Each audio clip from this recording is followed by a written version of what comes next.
ഒരു രാജാവ് ഉണ്ടായിരുന്നു. ആ രാജാവിന് 2 മന്ത്രിമാരുണ്ടായിരുന്നു. 2 മന്ത്രിമാരെയും രാജാവിന് വലിയ ഇഷ്ടമായിരുന്നു. രണ്ടാളും എന്ത് പറഞ്ഞാലും രാജാവ് ചെയ്തു കൊടുക്കും. ഇങ്ങനെ ആയപ്പോൾ ഒന്നാമത്തെ മന്ത്രിക്ക് രണ്ടാമത്തെ മന്ത്രിയോട് അസൂയ തോന്നി. എങ്ങനെയെങ്കിലും ഇവൻ്റെ പണി കളയണം, അവനില്ലെങ്കിൽ അവൻ്റെ സ്ഥാനം കൂടെ എനിക്ക് കിട്ടുമല്ലോ. പാവം തൻ്റെ സഹോദരനെ പാര പണിയുകയാണ് എന്ന് രണ്ടാമത്തെ മന്ത്രിക്ക് അറിയില്ല. അവനുണ്ടോ ഇത് അറിയുന്നു? അല്ലാഹുവല്ലേ എല്ലാം കാണുന്നവനും കേൾക്കുന്നവനും അറിയുന്നവനും. ഒന്നാമത്തെ മന്ത്രി രാജാവിനോട് ചെന്ന് പറഞ്ഞു, മഹാരാജാവേ, നിങ്ങളെ സംബന്ധിച്ച് വലിയ ഒരു അപരാധം നാട്ടിൽ നടക്കുകയാണ്. ആകെ ചർച്ചയാണ്.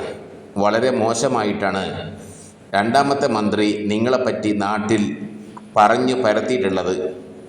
നിങ്ങളോട് പറയാൻ എനിക്ക് പ്രയാസമുണ്ട്. എന്നിരുന്നാലും ഞാൻ പറയട്ടെ, താങ്കളുടെ വായ നാറുന്നുണ്ട് എന്ന്. മാത്രമല്ല, രണ്ടാമത്തെ മന്ത്രി പറഞ്ഞു നടക്കുകയാണ്, രാജാവിനോട് സംസാരിക്കുമ്പോൾ എനിക്ക് വല്ലാത്ത പ്രയാസമാണ്. അതുകൊണ്ട് ഇനി രാജാവിനോട് ഞാൻ സംസാരിക്കുമ്പോൾ മൂക്ക് പൊത്തിയിട്ട് വേണം സംസാരിക്കാൻ എന്ന്. ഇത് കേട്ടപാടെ രാജാവിന് സങ്കടം വന്നു, ദേഷ്യം വന്നു. ഞാൻ ഇങ്ങനെയൊക്കെ ചെയ്തു കൊടുത്തിട്ടും, ഈ കാര്യങ്ങളൊക്കെ ചെയ്തു കൊടുത്തിട്ടും എന്നെ ഇല്ലാത്ത കാര്യങ്ങൾ പറഞ്ഞ് നാണം കെടുത്തിയല്ലോ എന്ന് രാജാവ് ഓർത്തു. നിങ്ങൾക്ക് കേൾക്കണോ?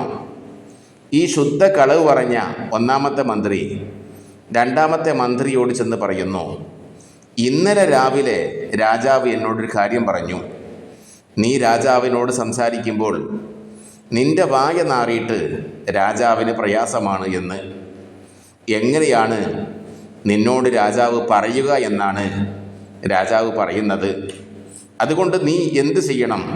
രാജാവിനെ പ്രയാസപ്പെടുത്താതെ നീ രാജാവിനോട് സംസാരിക്കുമ്പോൾ നിന്റെ വായ പൊത്തിയിട്ട് വേണം സംസാരിക്കാൻ എന്ന് നേരെ തിരിച്ചും പറഞ്ഞു.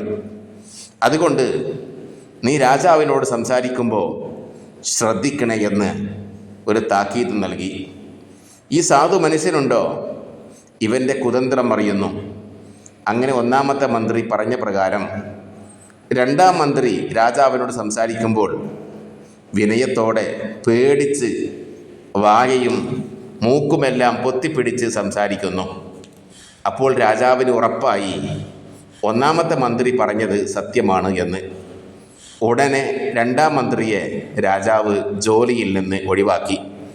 കുറച്ച് കാലങ്ങൾക്ക് ശേഷം രണ്ടാം മന്ത്രി മരണപ്പെട്ടു. അദ്ദേഹത്തെ ഖബറടക്കി. രണ്ടാം മന്ത്രി മരണപ്പെട്ടതിന് ശേഷമാണ് ഒന്നാം മന്ത്രി ഇത് കളവ് പറഞ്ഞ് പ്രചരിപ്പിച്ചതാണ് എന്ന് രാജാവ് എങ്ങനെയോ അറിയുന്നത്. രാജാവ് പൊട്ടിക്കരഞ്ഞു.